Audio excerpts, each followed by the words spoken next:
Hi, I'm Kathleen Stuart. I'm at the Asheville Quilt Show on September 30th, 2017, and this is my winning quilt. This is paper piecing. For those of you who don't know what that is, it's having your patterns on a piece of a paper, and then you sew it and then flip and sew. Most people who've done quilting will know about the technique. This is miniature. You can see from my hand. It has about 1,000 pieces that are in here, and some of them are like slivers that are down to this much. The fabric I used was a grunge fabric. It's just a white, and because of the stiffness, I like the feel of the fabric to be easier to piece. And the colors here I chose from an ombre fabric is what I did, and so that I had a lot of colors to choose from and could pull a whole pile. So yardage gave me enough to do it.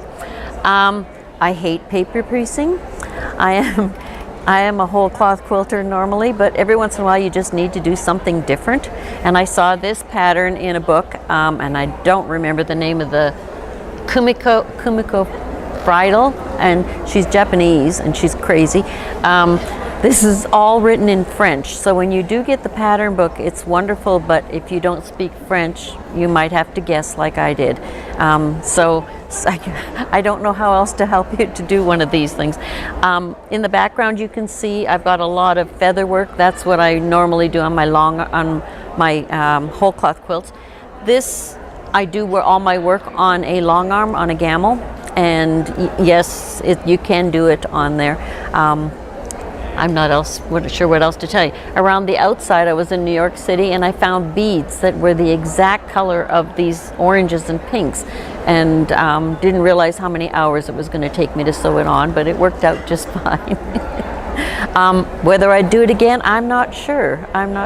It was fun once you got the hang of it, but hours of work. I think it's more time to do something like this than it is to do some of your piecing quilts, like your kings, even your queen size quilts. I think this takes as much time because you got to be so exact.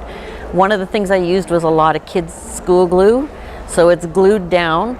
I also found that you cut your pieces bigger, like this in here, and then what you do is when you piece it, then you cut it down. And I found putting my rotary cutter on the side, the blade on the side, rather than cutting it like this.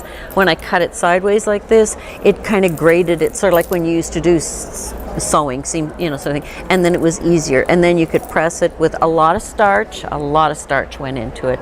And then what you do, because it's got the glue in place and the starch and what have you, then you quilt everything, and it'll hold it down in place.